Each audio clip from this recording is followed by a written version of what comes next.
नमस्कार व्यूअर्स, मैं हूं अमीश देवगन। इस समय रात के 9 बज चुके हैं और आप देख रहे हैं सीएनबीसी आवाज पे टक्कर का आज का एडिशन। महाराष्ट्र और झारखंड में चुनाव खत्म होने के बाद हर पार्टी अपनी जीत का बड़ा दावा कर रही है। महाराष्ट्र में तो चुनावी नतीजों से पहले ही कांग्रेस और शिवसेना उद्धव गुट के बीच में खींचतान शुरू हो गई है। कांग्रेस के बड़े नेता और कांग्रेस के प्रदेश अध्यक्ष नाना पटोले कह रहे हैं कि कांग्रेस की अगुवाई में नई सरकार बनेगी, तो उद्धव गुट के संजय राउत पूछ रहे हैं क्या खड़गे जी और राहुल गांधी ने नाना पटोले को सीएम का उम्मीदवार बना दिया है।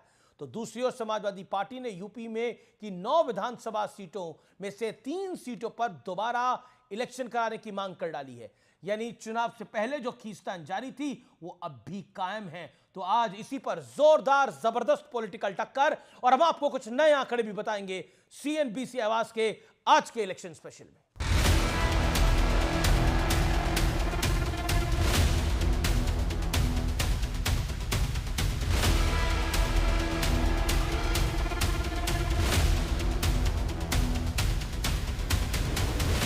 एक पुरानी कहावत है, सूत न कपास जुलाहे से लट्ठम लट्ठा। महाराष्ट्र में अघाड़ी गठबंधन का हाल कुछ ऐसा ही दिख रहा है। नतीजे आए नहीं, हार जीत का फैसला हुआ नहीं, लेकिन सीएम की कुर्सी पर फाइट शुरू हो गई है। महाराष्ट्र में कांग्रेस की लीडरशिप में ही सरकार महाविकास आघाड़ी की बनेगी। जो मतदान का जो रुझान आ रहा है तो उसके आधार पर राज्य में कांग्रेस की सबसे ज्यादा कैंडिडेट चुन के आएंगे। नाना पटोले जी को कांग्रेस हाईकमांड ने कहा है कि आप मुख्यमंत्री बन रहे हो, तो राहुल गांधी, प्रियंका, सोनिया, खरगे साहब ने इस प्रकार से ऐलान करना चाहिए। यूपी में भी वोटिंग के बाद संग्राम जारी वाली कहानी चल रही है। नतीजों से पहले ही बेचैन दिख रही समाजवादी पार्टी ने तो उपचुनाव रद्द करके दोबारा चुनाव करवाने की डिमांड उठा दी है। भारतीय जनता पार्टी के शासनकाल में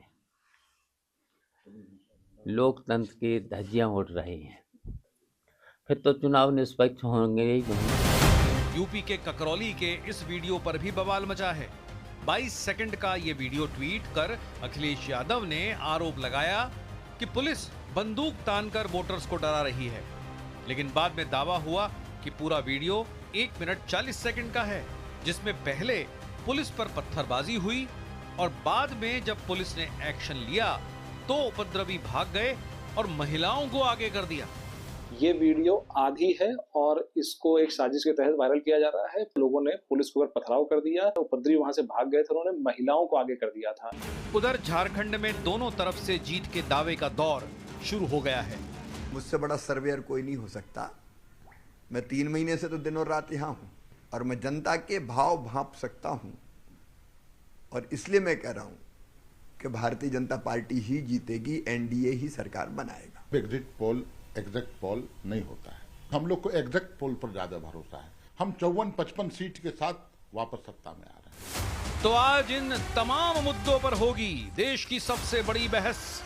खत्म मतदान, जारी घमासान। और अब वक्त है सुप्रसिद्ध विश्लेषण का, मतदान के बाद जारी घमासान का विश्लेषण। नाना पटोले कांग्रेस की अगुवाई में बनेगी सरकार, यानी कांग्रेस का मुख्यमंत्री होगा। यह कुर्सी की जंग है। संजय राउत बोले कांग्रेस नाना पटोले को सीएम बना रही है क्या? कांग्रेस को सबसे ज्यादा सीटें मिलने का किया दावा नाना पटोले ने। अगर ऐसा है तो खड़गे जी, आप और राहुल गांधी दोनों स्पष्ट करें, और किसी हाल में नाना पटोले को सीएम नहीं देखना चाहते उद्धव ठाकरे और संजय राउत। और संजय राउत का मानना है कि ठाकरे में से ही कोई मुख्यमंत्री बनेगा, लेकिन सीटें कितनी आएगी, और जैसा लगातार एग्जिट पोल बता रहे हैं 25 सीटों के साथ क्या ठाकरे को सीएम बनाने को राजी हो जाएगी कांग्रेस पार्टी, यह भी बड़ी बात होगी। महाराष्ट्र में जीत के दावे पर संग्राम है। 65% मतदान पर फडणवीस बोले महायुति को सीधा फायदा होगा, 170 सीटों से ज्यादा मिलेंगी।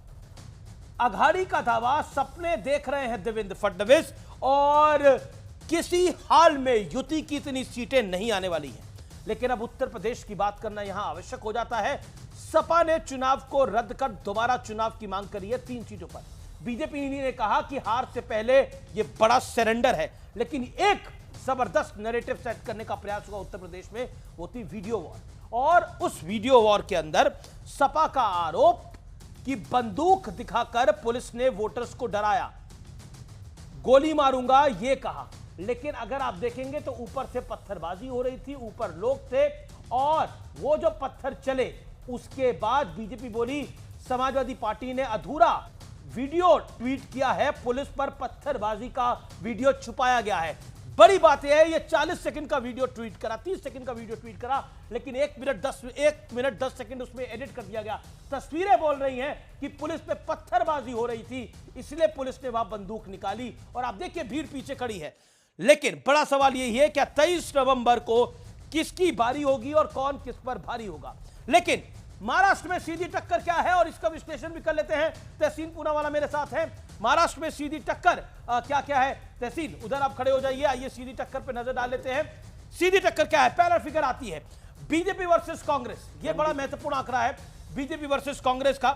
क्या नंबर आता है आइए देख लेते हैं। बीजेपी वर्सेस कांग्रेस का सीधी टक्कर है 73 सीटों के ऊपर। तहसीन, यहां कांग्रेस बनाम बीजेपी है, ये की फैक्टर है। कांग्रेस वर्सेस बीजेपी और शिवसेना उद्धव जी फैक्शन वर्सेस शिवसेना एकनाथ शिंदे जी फैक्शन। यहां पर जो सबसे ज्यादा सीटें लेगी, और वो आपको क्या लगता है? मुझे लगता है मेरा जो वोटिंग परसेंटेज बढ़ा है, या तो मुसलमान आए और कांग्रेस को जीते, या तो आरएसएस काम के बीजेपी। तो मुझे लगता है कांग्रेस। आपको कांग्रेस लग रहा है? मुसलमान एक मुश्त आया है और वोट पर। फिर ऐसे में अगली फिगर देख लेते हैं, बीजेपी वर्सेस शिवसेना। उबाटा कहां पे है? ये 36 सीटों पर है। ये भी की फाइट रहेगी, लेकिन बीजेपी यहां पर एज रहेगा बीजेपी का। बीजेपी वर्सेस एनसीपी, शरद गुट, ये 38 सीट है। यहां शरद राव का एज रह सकता है, क्योंकि ये बारामती पुणे का रीजन पड़ेगा, मराठवाड़ा के कुछ इलाके पड़ेंगे। अब मैं बात करता हूं शिवसेना उबाटा और शिवसेना शिंदे गुट, जिसकी बात तहसीन ने बोली। 50 सीटें बहुत महत्वपूर्ण है। सबसे बड़ी फाइट इन सीटों के ऊपर होगी, और यहां बाजी कौन मारता हुआ दिखता है?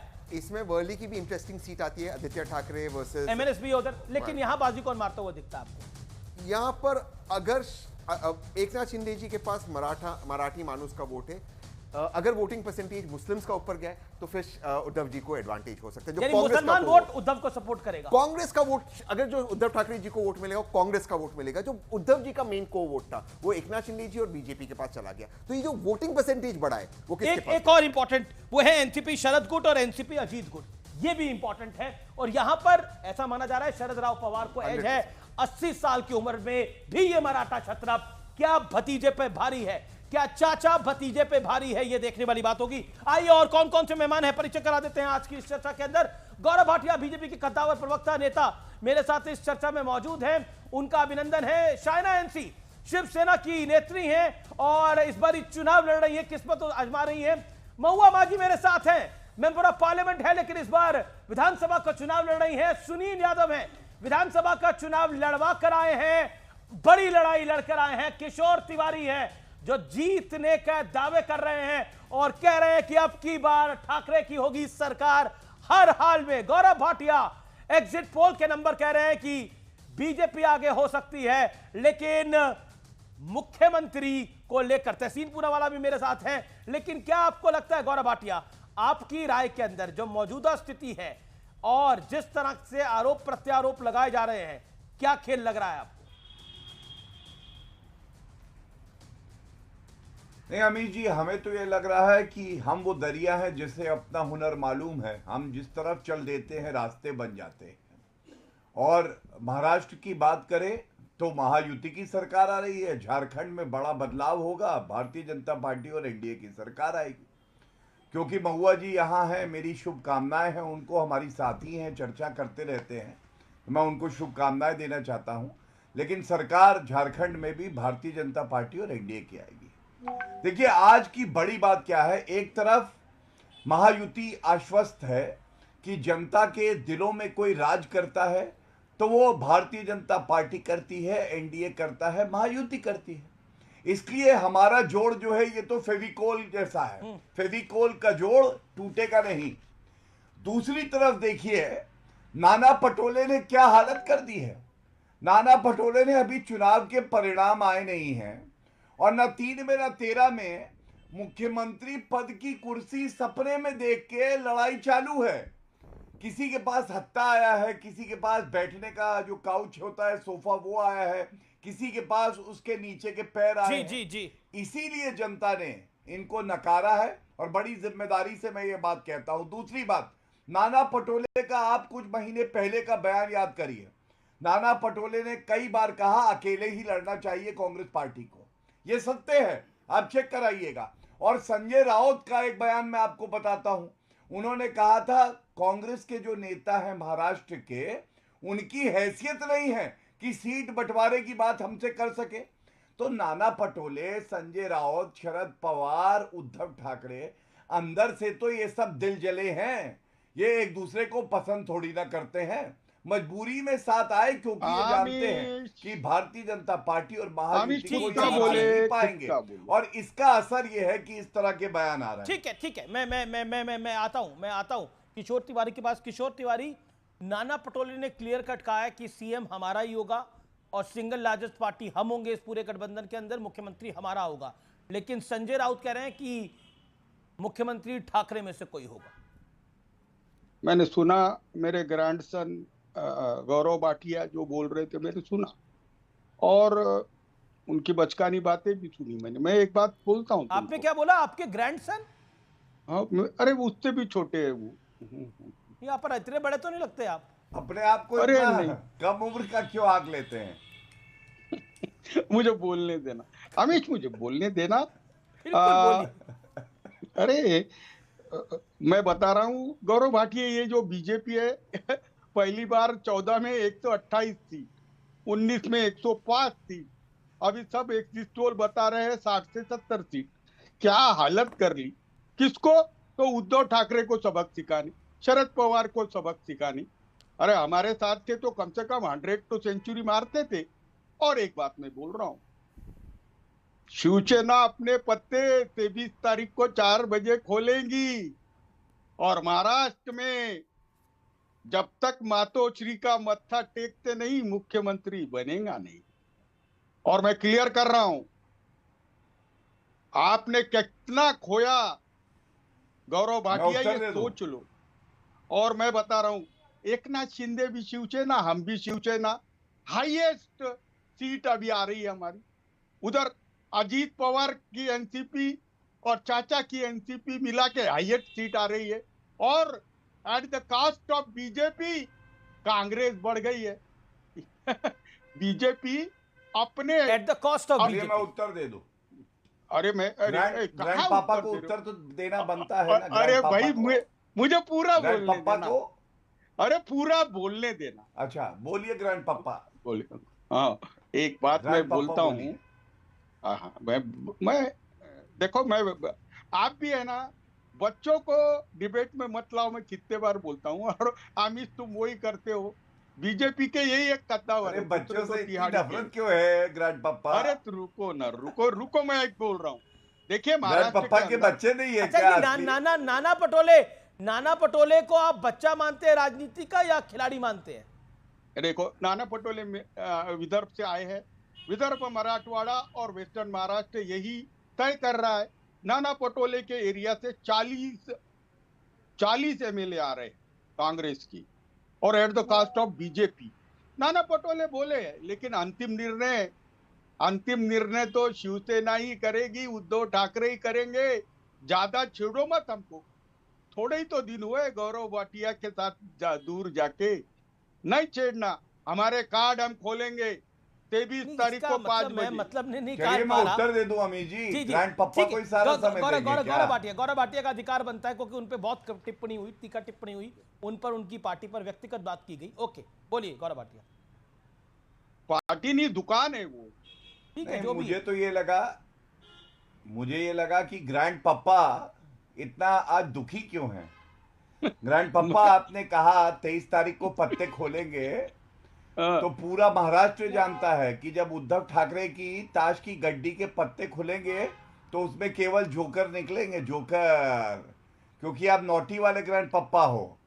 और आपने अभी कहा मातोश्री से ही मुख्यमंत्री बनता है, तो वो बात सच है कि मातोश्री का बड़ा सम्मान था जब बाला साहब ठाकरे जी थे। भाजपा के वरिष्ठ नेता जाते थे, एक आत्मीयता थी, एक अपनापन था, हम भी आदर करते थे और बाला साहब ठाकरे जी भी। लेकिन जब से सोनिया सेना बन गई ना, शिवसेना, तो असली शिवसेना एकनाथ शिंदे जी हैं, और जनता ने उनके लिए वोट किया है। और ये भी आपको बता दूं, हैट्रिक बनेगी। हैट्रिक कैसे अमीर जी?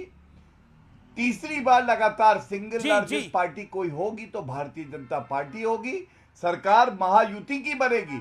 और ग्रैंड पप्पा को एक बात और बता के अंत जरा मैं करूंगा, थोड़ा ऐड 2019 कर लूंगा यार। सिंगल लार्जेस्ट पार्टी भाजपा थी। प्री पोल अलायंस हमारा जी, जी। हुआ था, जो एक संयुक्त शिवसेना होती थी, और उसके बाद पलटू राम ग्रैंड पप्पा भाग गए थे। तो grand papa, you are so naughty, जनता आपको सबक जरूर सिखाएगी। बस अब 2 दिन की बात है, फिर आप देखिएगा कैसे आप ठीक है, महुआ मांझी भी बोलना चाहती है। मेरे पास टुडे चाणक्य का एग्जिट पोल है जो बीजेपी प्लस को, युति को 175, आईएनसी को 100 प्लस और अदर्स के खाते में 13 प्लस सीट्स डाल रहा है। और एक्सिस माई इंडिया का पोल भी आ गया है जो युति को करीब करीब स्वीप दिखा रहा है, 190 सीटों पर दिखा रहा है।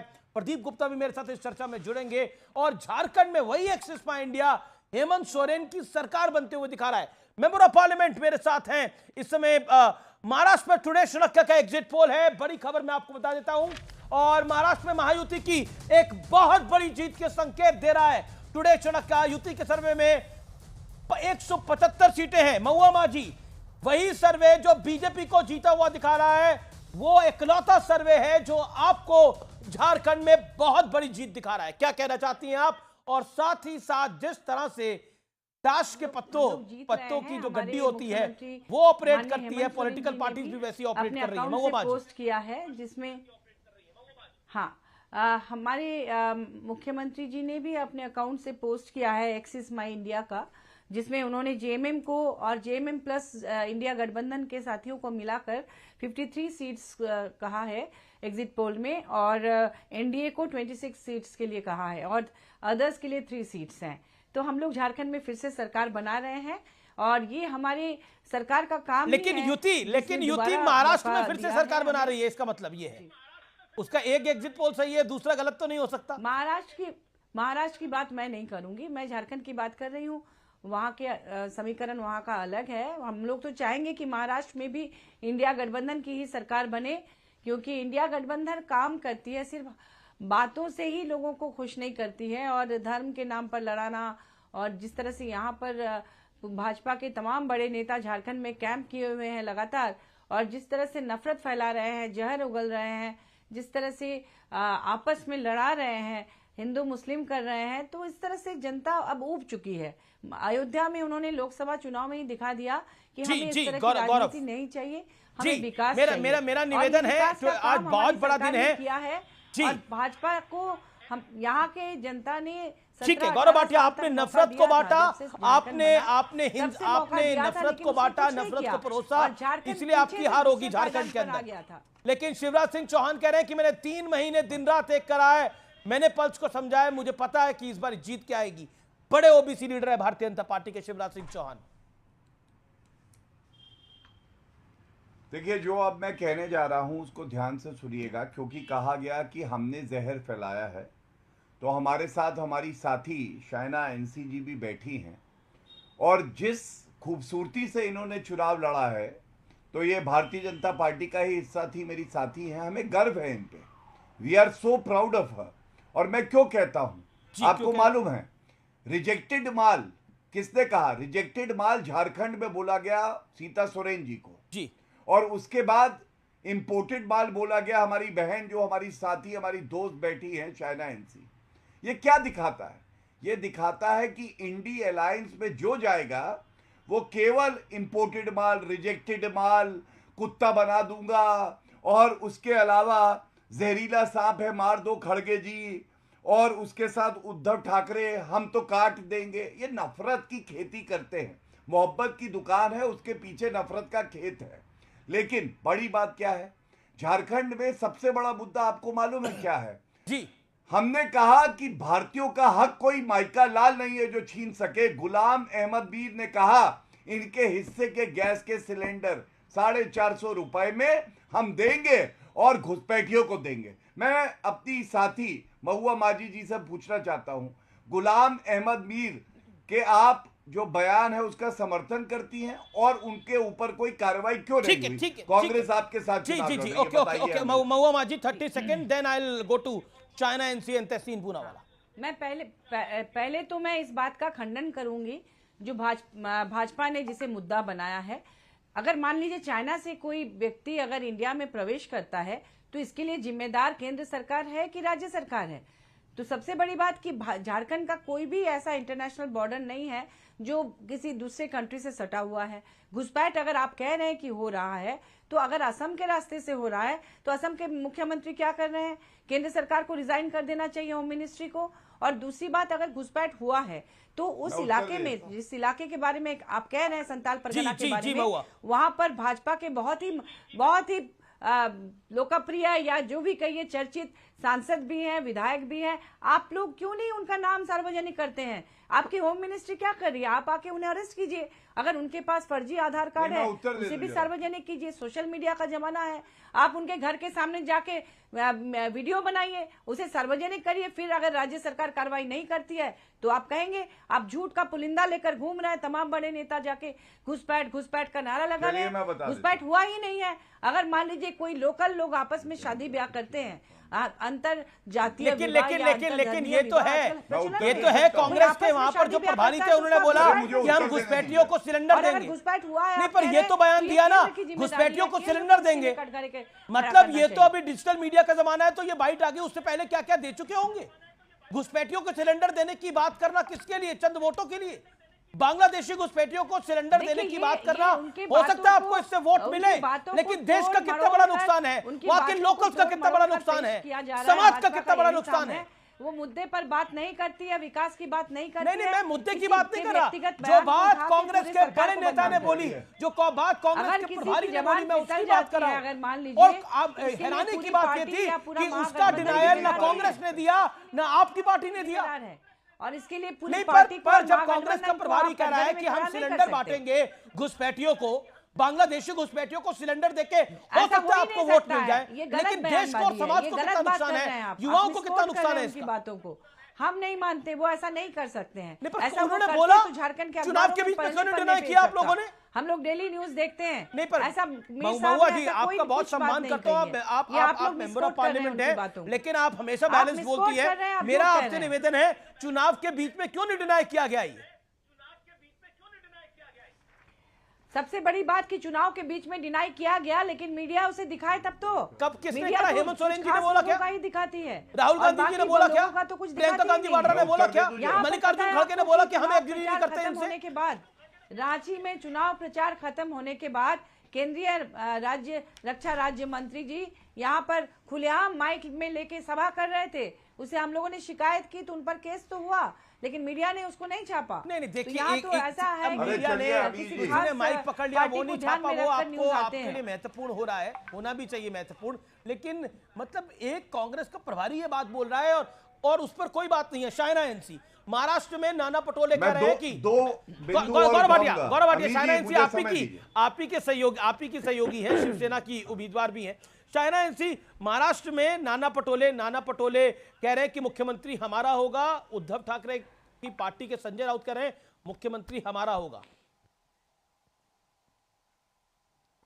देखिए, कांग्रेस और उबाटा सेना लॉगर हेड्स पे हैं पहले दिन से। क्यों? हर दिन संजय राउत उठते हैं, बयानबाजी करते हैं, नाना पटोले को सुनना पड़ता है, फिर नाना पटोले उनकी बात करते हैं और कोई सुनता नहीं। ये चलता रहता है।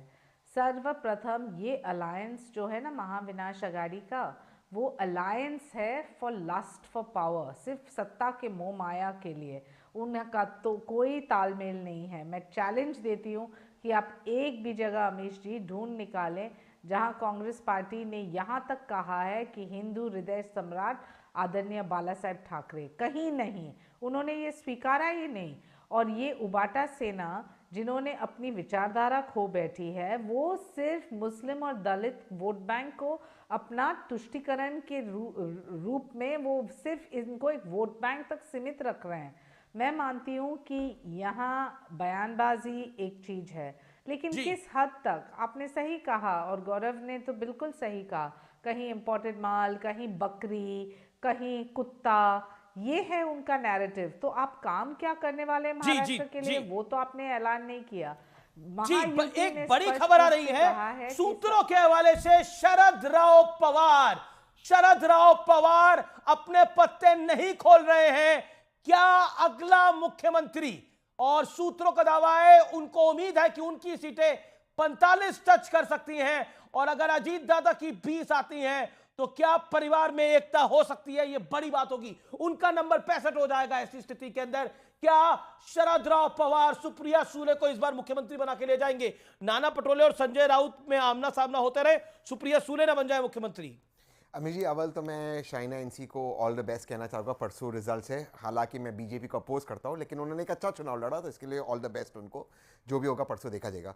नहीं, मुझे जो लगता है कि जो संजय राउत जी का स्टेटमेंट था, मुझे व्यक्तिगत तौर से लगता है कि बहुत ही एक इम्बैलेंस स्टेटमेंट था। क्यों इम्बैलेंस है?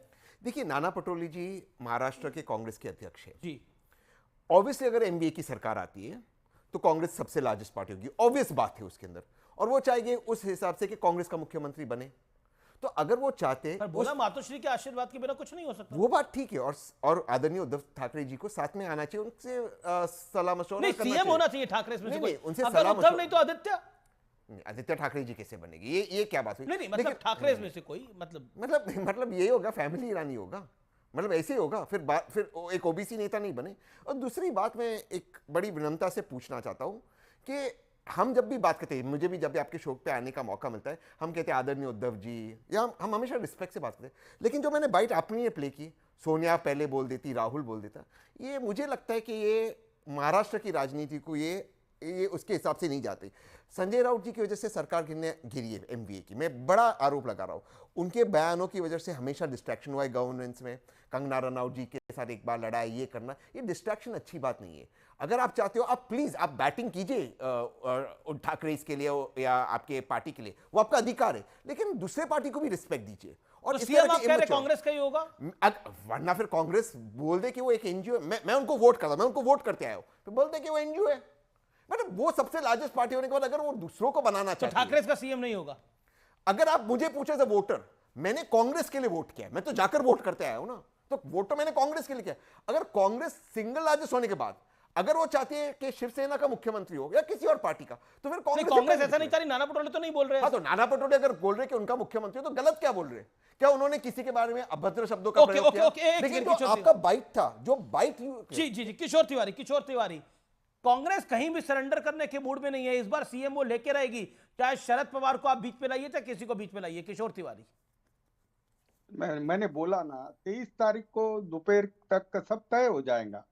ऊपर से मैं तहसीन की बात से सहमत हूँ। कांग्रेस में तो बहुत ही कद्दावर लोग हैं। नाना पटोले है, बाला साहेब थोरात, पृथ्वीराज चौहान, शिवाजीराव मोगे, नितिन राउत, वर्षा गायकवाड़, विजय वडेट्टीवार, और उधर जयंत पाटिल, सुप्रिया सूले। और एक बात मैं बता रहा हूँ, उद्धव जी को कभी सीएम बनने का ये नहीं था। वो तो शरद पवार जी ने उनको बोला, वो बने। अब मैं अभी बता रहा हूँ, उन्हें सीएम बनने का नहीं था। अच्छा, अभी तक तो संजय राउत बोलते रहे कि उनको डिक्लेयर करिए, सीएम डिक्लेयर करिए, उद्धव ठाकरे सीएम होने चाहिए। अरे मुझे बोलो, जब वो सीएम बने तब की बात कर रहा हूँ, अभी की बात है जी। अरे भाई, वो मैं बता रहा हूँ ना, मैं जो बोल रहा हूँ मुझे पूरा तो करने दो। अभी मैं बता रहा हूँ कि ये प्रदीप गुप्ता जो है, वो 440 सीट मिलेंगे, वही है ना वो प्रदीप जो बीजेपी के पेरोल पर रहते। तो इनके जो तुम बताते हो ना, ये एग्जिट पोल वगैरह, ये दिल्ली के बीजेपी के ऑफिस में बैठ के करते हैं। हाँ, तो इनके नहीं मत बताना। लास्ट टाइम ये कहाँ मुंह छुपा के बैठे थे मुझे मालूम नहीं, 200 सीट कम आ गई। 240 200 नहीं, 380 दी थी, 380-90 सीटें दी थी जहां तक मेरे को ध्यान में है। और एनडीए को 380-90 सीटें दी थी, 290 आई, लगभग 95 सीट्स कम आई। लेकिन ट्रेंड जो बताया था वही हुआ, इसमें कोई दोराई नहीं है। सरकार नहीं अमित, नॉन प्रोफेशनल लोगों को कभी फील्ड में नहीं आना चाहिए।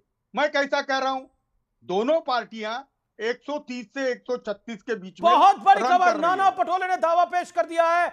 नाना पटोले कह रहे हैं कि अघाड़ी का कुनबा बड़ा होगा और 25 तारीख को सरकार बनाने का दावा पेश करा जाएगा राहुल गांधी की अगुवाई के अंदर। बहुत सीधे तौर पर कहना है कि मुख्यमंत्री कांग्रेस का होगा। महाराष्ट्र में अगर ऐसा होता है तो लंबे अरसे बाद कांग्रेस की वापसी होने जा रही है। जैसा नाना पटोले कह रहे हैं। इस समय की बहुत बड़ी खबर है, नाना पटोले का बयान। नाना पटोले कह रहे हैं कि मुख्यमंत्री, एक तरह से उन्होंने कह दिया कि अघाड़ी की सरकार होगी लेकिन मुख्यमंत्री हमारा ही होने वाला है।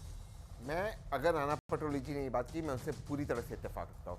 ओके, मैं दोबारा जी, से कह अब रहा आप हूं, रुको, एनडीए की सरकार आएगी। उद्धव ठाकरे को, शिवसेना को अधिकार नहीं है, उद्धव ठाकरे को डिस्कस करते हैं, बहुत सारा टैलेंट है, लेकिन मेरे अधिकार नहीं है उनको सीएम बनने का। बिल्कुल अधिकार है, लेकिन वो डिस्कस होना चाहिए।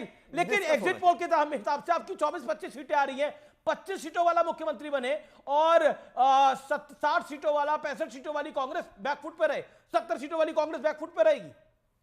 किशोर तिवारी, ये तो नाइंसाफी है। देखो अमित शाह, हमारे जो सर्वे है उसमें तो मुनोत मैडम की डिपॉजिट जब्त हो रही है। अब वो और बीजेपी के सर्वे में वो बम्पर मेजॉरिटी से चुन के आ रही है। मुनोत जी को मैं अभी बोल रहा हूं कि इतना नर्वस मत हो, कितनी बार तो पानी पी लिया। मैं अभी बता रहा हूं तुमको कि अमित देवगन महाराष्ट्र के अंदर किसी भी अलायंस के साथ नहीं होंगे। कम से कम 28 सीटें ऐसी है जहां स्पॉन्सर्ड बागी चुन के आ रहे और वो डिसाइडिंग रहेंगे। तो मुझे तो ऐसा लगने लगा, ठीक है, मुझे तो ऐसा लगने लगा गौरव भाटिया, मेरे मित्र गौतम अडानी अगला मुख्यमंत्री डिसाइड करेंगे। हम क्या यहाँ डिस्कस कर रहे, हम क्या यहाँ डिस्कस कर रहे। अजीत पवार जी ने तो पहले ही बताया, पिछली वक्त भी उन्होंने 4 बजे का शपथ विधि कराया था, फिर सरकार गिराई थी। ठीक है गौरव भाटिया, ये गौरव भाटिया का पॉइंट है। चाइना एनसीबी कुछ बोलना चाहती है, गौरव भाटिया। नहीं है कोई, देखिए ये सबसे पहले तो मैं एक बात श्रद्धेय बाला साहब ठाकरे जी को याद करके कहना चाहता हूं, मेरे ऊपर टिप्पणी की, मुझे जवाब देने। बिल्कुल मैं आपको शायरा जी जवाब का मौका दूंगा। अभी गौरव भाटिया 30 सेकंड बोल ले, फिर आपको बात आता हूं शायरा जी। गौरव भाटिया जी, देखिए बाला साहब ठाकरे जी ने जो बात कही थी ना, वो दिन आ गया है। उन्होंने कहा था कांग्रेस से हाथ नहीं मिलाऊंगा, दुकान बंद कर दूंगा। अब उद्धव ठाकरे तो सोनिया सेना के सिपा सलार हो गए। हाँ दीजिएगा ग्रैंड पप्पा, बीच में क्यों बोल रहे हैं। अब समय आ गया है कि जनता इनकी दुकान बंद कर दे। वैसे भी वसूली अघाड़ी की सरकार थी, फेसबुक लाइव वाले मुख्यमंत्री थे, कोविड का समय था, लोग मर रहे थे, उद्धव ठाकरे गायब थे, वो कितना लाइव करते थे। 1640 मैं आज इतना ही कहूंगा अमित जी, आप लड़ाई देखिए, में मत जाओ। कपड़ा फाड़ राजनीति क्या होती है, इसका उदाहरण महा विकास अघाड़ी है। अभी ना इनका मुख्यमंत्री बनेगा क्योंकि जीतेगी तो महायुति, लेकिन लड़ाई अभी से चालू हो गई है। नाना पटोले कैसे कह रहे हैं और संजय राउत उनपे दाग रहे हैं मिसाइल, इसका मतलब है अंदर से बहुत हड़कंप है। और कोई बड़ी बात नहीं है। आप देखिएगा परिणाम आने कुछ कमेंट करना चाहती है किशोर तिवारी, 10 सेकंड। इनमें कई पार्टियां पलटी मारेंगी। जी Kishore Tiwari 10 second then China NC I am coming to you, then Sunil Yadav. By election वहां पर भी है, बवाल वहां भी मचा हुआ है। बहुत ही पर्सनल अटैक दिया चाइना जी, किशोर जी ने एक पर्सनल अटैक दिया और मैं उनकी मानसिक संतुलन को सवाल प्रश्न चिन्ह करती हूँ। उन्होंने कहा कि मैं पानी पी रही हूँ थकान के बाद। सर कोई पानी पीता है इतना मेहनत करने के बाद, आप कैसे समझेंगे? आप कृपया कष्ट मत कीजिए, मेरी जमानत जब्त नहीं होगी, आपकी नैया डूब चुकी है और हमारी जीत हो रही है 100%। 23 तारीख को अमित जी जरा मेरे को 2 जनों ने यही चैनल पे बुलाइए। पर्सनल रिमार्क किशोर जी अवॉइड कर सकते थे। ओके किशोर तिवारी, में कोई बयान, कोई इश्यूज तो है ही नहीं, कोई विजन प्लान है ही नहीं। पूरा इलेक्शन रहा है ये तू मैं। जी किशोर जी, महाविनाश अघाड़ी के पास कोई विजन प्लान नहीं था। किसी किशोर तिवारी को बकरी बुलाओ, किसी को कुत्ता बुलाओ, किसी को माल बुलाओ, ये है उनकी मानसिकता। और लोगों ने ना सिर्फ नकारा है, आप देखेंगे 23 तारीख को जिस ढंग से महायुति जीत के आती है, और जब आप कोई महिला को इतने कठिन सीट में जीतते हुए देखेंगे, the last laugh will be mine mister Tiwari, not yours. देखिए मैं पहले तो मेरी बहन है ये छोटी, और मैं मनोज जी को यही कहूंगा, मैं बहन हूँ, पानी पी रही हूँ, उसमें भी आपको आपत्ति हो रही है। जब कोई 20 घंटे काम करे रोज और पानी पिए, अरे भैया इसमें बोलने आपको नहीं दे टिप्पणी रहे करनी है। कैसा आप मुद्दे करूं पे मैं तो अब? कभी बात की ही कैसा नहीं ना, करूं मैं? यही तो मुझे प्रॉब्लम बोलने है। नहीं संजय दे राउत हो या अमित नाना जी क्या पटोले, डिबेट बयानबाजी है? बयानबाजी ये पूरा डि- दिन डिबेट जाता है ये ये कहाँ फॉल्स जा रही है? नैरेटिव्स में। अरे थोड़ा रुको रुको रुको रुको, मेरे को मेरी बात रखने दो। आप बीजेपी के प्रवक्ता है कि एकनाथ शिंदे वाली वो गद्दार सेना के प्रवक्ता है?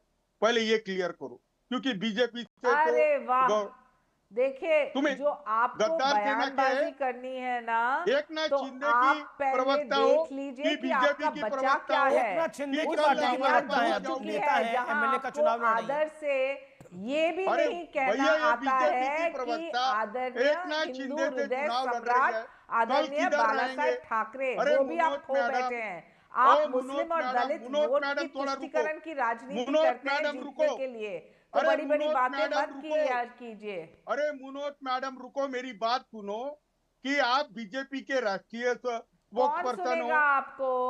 एकनाथ शिंदे गौरव के जी तरफ सही से बोले, खड़े होते हो। आप आजोबा आप शांत बैठिए। अरे प्रदीप आ गया, प्रदीप आ गए, बहुत ही जी प्रदीप जी, मैं तुम्हारे आपके बारे पास में आता हूं, प्रदीप गुप्ता के पास भी आऊंगा, लेकिन एक बात होती है, मैं सुनील यादव का रुख करता हूं। सुनील यादव, पॉलिटिक्स में होता है कि रिजल्ट्स का वेट करना, लेकिन रामगोपाल यादव ने तो बोला कि चुनाव ही कैंसिल हो जाना चाहिए। बीजेपी कह रही है कि ये तो नतीजों से पहले हार मार के बैठ गई है समाजवादी पार्टी, और आपने तो, आपकी पार्टी ने एडिटेड वीडियो भी ट्वीट कर दिया है जिसमें वो नहीं दिखाया जो हो रहा था, वो दिखाया जो आप दिखाना चाह रहे थे सर। देखिए अमीश भाई, समाजवादी पार्टी कोई चैनल तो है नहीं कि जो दिखाना चाहे सो दिखाए, जो दिखाना न चाहे न दिखाए। वो तो जो वीडियो आ गया वो ट्वीट हो गया, पर आधा क्यों किया? क्या उसमें सच्चाई नहीं है क्या? अच्छा, मैं आ रहा हूँ। जो तस्वीरें उत्तर प्रदेश की बाई इलेक्शन से आई हैं, क्या वो लोकतंत्र के लिए अच्छी हैं? एक तरफ लोकतंत्र, एक तरफ पिस्टल, एक तरफ लाठी, एक तरफ लोकतंत्र, एक तरफ पत्थर, एक तरफ लोकतंत्र। और किसके हाथ में पिस्टल, किसके हाथ में डंडा, किसके हाथ में पत्थर? और उस पुलिस के हाथ में, जिससे हम उम्मीद करते हैं कि पुलिस है तो हमारी सुरक्षा और होगी। छतों में पत्थर किसके हाथ में पुलिस था? है तो भय खत्म होगा। इस चुनाव में पुलिस को देख करके भय लग रहा था। चुनाव भारतीय जनता पार्टी नहीं लड़ी अमीश भाई, बीजेपी तो बेचारी हार गई 24 में ही।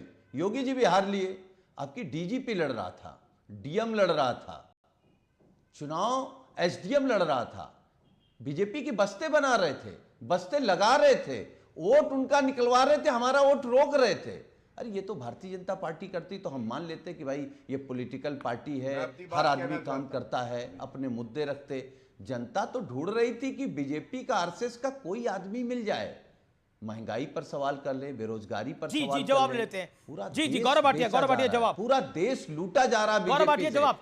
तो बीजेपी तो मिली नहीं, तो जो मिला वही। तो हम केवल एक बात कह के अपनी बात समाप्त करेंगे। एक बात जी भाई, पीडीए से आप इतना डर गए कि आपने पुलिस को आगे कर दिया। इसी पीडीए ने 2024 में हाफ किया है, इस चुनाव से लेकर 27 तक साफ करेगा। ये पीडीए का हक अधिकार। ये कह रहे थे ना बीजेपी एक ऐसा दरिया है, नहीं ये कह रहे थे बीजेपी एक ऐसा दरिया है, तो बीजेपी तो ऐसा दरिया जिसमें ओबीसी एससी का आरक्षण बह गया। ठीक है गौरव भाटिया, बीजेपी एक ऐसा दरिया जिसमें पीडीए के सपने मर गए।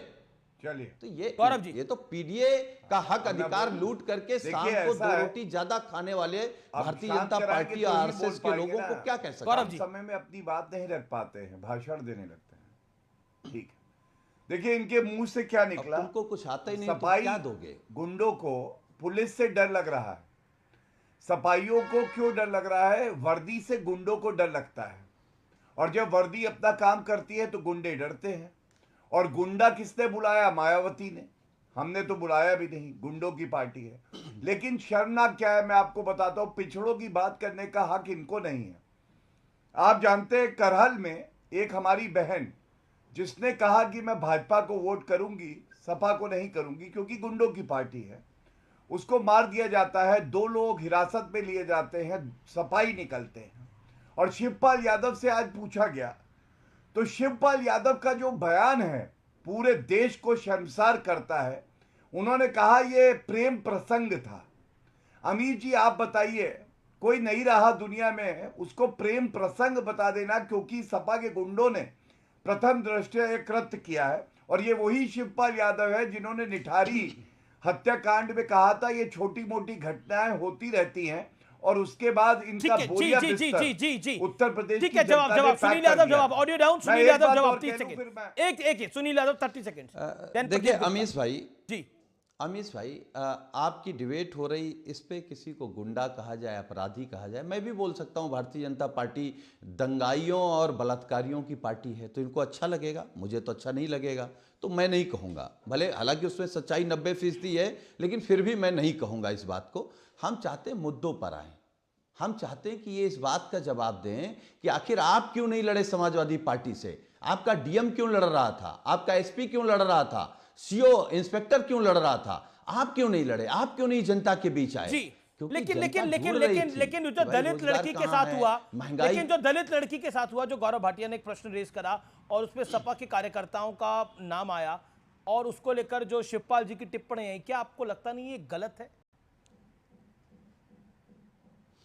देखिए अमीश भाई, इस बात को हम स्वीकार कर रहे हैं कि इस देश में मुझे लगता है हजारों सालों से ये जो पीडीए परिवार है ना, जो वंचित रहा है, शोषित रहा है, पीड़ित रहा है, और इसके अधिकार किसने खाए? यही भारतीय जनता पार्टी आरएसएस वाले चौड़े चौड़े हो रहे हैं सरकार में, आरक्षण खा करके हमारे, हम उस पर भी आ रहे हैं। लेकिन मेरे साथ प्रदीप गुप्ता जुड़ रहे हैं। प्रदीप गुप्ता ने एक बड़ी, he has thrown a big hat in the ring, और प्रदीप गुप्ता मेरे साथ एक्सिस माई इंडिया के हैं, जो कुछ बड़े आंकड़े लेकर आए हैं इस समय, खास तौर पर इन एग्जिट पोल्स के अंदर। हालांकि एग्जिट पोल्स को लेकर बड़े सारे सवाल निशान लग चुके हैं लोकसभा और हरियाणा के बाद। प्रदीप गुप्ता, आपने रिस्क लिया है क्योंकि इतना बड़ा नंबर आप दे रहे हैं एनडीए को, युति को महाराष्ट्र में और इंडिया अलायंस को झारखंड में, मायने क्या है इसके?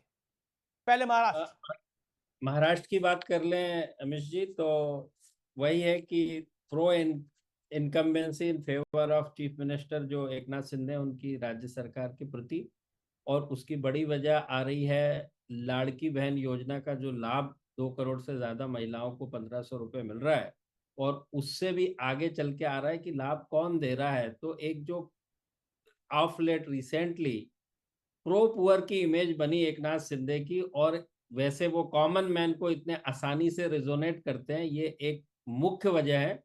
और विदर्भ खासकर और मराठवाड़ा, जहाँ की दलित और आदिवासी समाज ने जो लोकसभा चुनाव की बात करें तो उसके अंदर एन मास वोट दिया था महाविकास अघाड़ी के फेवर में, जो कि 11% दलित पॉइंट्स की बात कर रहा हूं, वो वापस लौटता दिख रहा है महायुति के फेवर में, और करीब 15% आदिवासी जो है, पॉइंट्स की बात कर रहा हूं, प्रतिशत पॉइंट्स, वो वापस होते हुए दिख रहे हैं महायुति के फेवर में। तो ये जो फर्क है 3-4 वजहों से महायुति की इतनी बड़ी जीत होती हुई नजर आ रही। और झारखंड में, झारखंड की बात कर लें, वहां पर भी वही चीज है, प्रो इनकम्बेंसी स्टेट गवर्नमेंट के प्रति। वहां योजना का नाम अलग है, मुद्दा सेम है कि मुख्यमंत्री मैया सम्मान योजना 1000 रुपये पर मंथ, वहां भी अगस्त में से देना चालू हुआ जैसे कि महाराष्ट्र में चालू हुआ। और उस वहां पे 2 और बड़ी बात है, प्रमुख बात है, एक आदिवासी अस्मिता, बहुत बड़ा इशू था, आदिवासी वर्सेस नॉन आदिवासी, जो कि एन मास में आदिवासी वहां पे 26% है और 15% मुसलमान, 41%, ये बड़ा ब्लॉक ने एन मास वोट किया हुआ है इनमें। और दूसरे तरफ बात करें बीजेपी की या बीजेपी गठबंधन एनडीए की, तो वहां पे एक नई पार्टी इमर्ज हुई है पिछले साल लोकसभा चुनाव के समय से, जयराम महतो, जिसने 4% वोट लिए थे लोकसभा में। देखिए लोकसभा का चुनाव है, हमारे पोल में अब वो 8% लेते हुए नजर आते हैं, और उस 8% का 90% जो है ओबीसी महतो यानी बीजेपी वोट से आ, वो बीजेपी वोट वो खा रही है, इसकी वजह से ऐसा हो रहा है। Tehseen, have a question for you, Pradeep Gupta. Tehseen, आपका मैंने अभी पूरा सर्वे पढ़ा नहीं, लेकिन जो मोटा मोटा मुझे समझ में आ रहा है, आप कह रहे हैं कि एक कंसोलिडेशन हुआ है बीजेपी के पक्ष में, खास करके जो पक्ष में, हाँ युति के पक्ष में, खास करके जो वोट उन्होंने जो लोकसभा के वक्त उनसे चला गया था। लेकिन अगर काउंटर पोलराइजेशन या काउंटर कंसोलिडेशन हुआ है कांग्रेस के पक्ष में, खास करते मुस्लिम वोट, तो आपको नहीं लगता आपके जो आंकड़े पूरी तरह से रिवर्स हो जाएंगे? मान लो ये जो वोट बढ़ा है, ये मुसलमान वोट वन वे एमवीए की तरफ गए, तो ये नहीं लगता कि आपके आंकड़े पूरी तरह से उल्टे हो जाएंगे? देखिए तहसीन भाई, जो मुसलमान का जो वोट है, जो आप कह रहे हैं बढ़ा हुआ वोट, वो हमेशा से ही मिलता रहा है, उसमें कहीं कोई शक या सवाल ही नहीं है। पिछले 4 इलेक्शन की बात कर लें, इसके पहले 2 लोकसभा 2 विधानसभा के महाराष्ट्र में, तो वो मिलता रहा है और मिलता अभी तक भी हमारे में भी बड़ा नंबर मिलता दिख रहा है। तो उसके बदलने का प्रश्न ही नहीं आता। बीजेपी को 4% मिल रहा है, तो अब उसमें बदल के बीजेपी में कहां चला जाएगा? नहीं, जो बढ़ावा एक मेरा ककाउंटर सवाल है। अगर बीजेपी युति का, ये शिंदे गुट का ऐसा नंबर आ रहा है, बीजेपी का ऐसा नंबर आ रहा है, तो क्या पॉलिटिकल डिबैकल हो रहा है अजीत, खासतौर पर उद्धव ठाकरे का और शरद पवार का?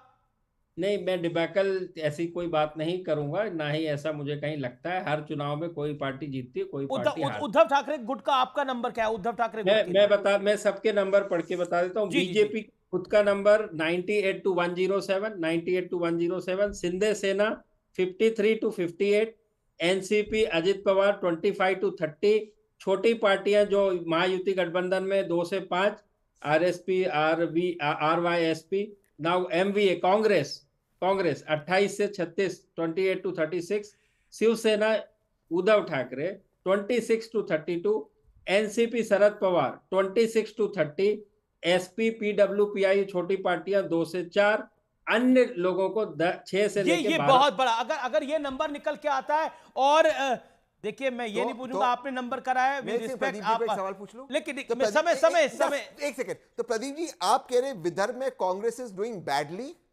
विदर्भ के आंकड़े भी मैं दे देता हूं आपको प्रदीप जी। विदर्भ में 62 सीट्स है, 39 सीट महायुति, और एमवीए को 20 सीटें मिलती। कांग्रेस को लगा था 40 सीट्स जी कांग्रेस को लगा था, लेकिन Kishore Tiwari as a point, Kishore Tiwari from Shiv Sena. Pradeep ji, एक सवाल मैं पूछता हूँ, आपको ये नहीं मालूम है कि एकनाथ शिंदे को इन्होंने प्रोजेक्ट नहीं किया? एकनाथ शिंदे को प्रोजेक्ट नहीं किया बीजेपी ने, और मैं बता रहा हूँ एकनाथ शिंदे को सीटें कितनी थी? सारी विदर्भ मराठवाड़ा में हम बीजेपी से लड़े, एकनाथ शिंदे तो प्रचार को भी नहीं आया।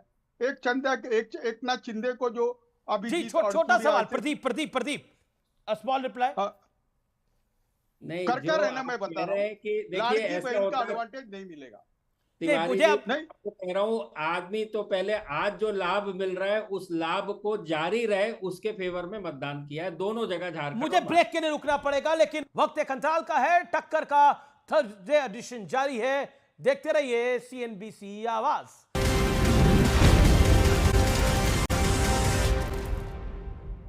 वेलकम बैक व्यूअर्स, देख रहे हैं आप सीएनबीसी आवाज।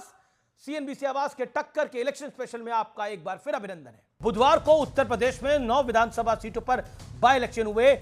दिन निकलते ही समाजवादी पार्टी ने आरोप लगाने शुरू कर दिए कि पुलिस प्रशासन उनका समर्थन करने वाले समुदाय को वोट डालने से रोक रहा है।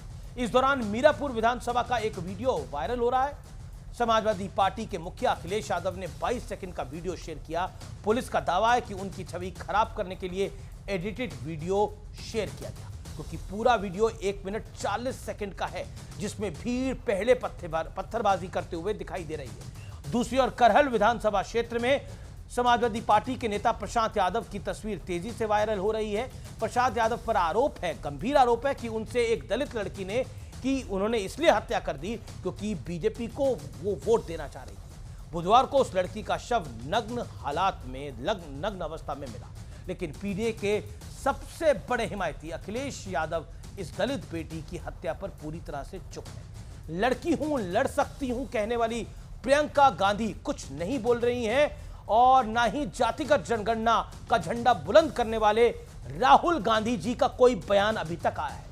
लेकिन 22 सेकंड के इस एडिटेड वीडियो को मौके पर चौका समझकर सबने शेयर किया। समाजवादी पार्टी का शायद ही कोई नेता बचा होगा जिसने मीरापुर के इस वीडियो के नाम पर चुनाव आयोग, सरकार, पुलिस प्रशासन को नहीं घेरा होगा।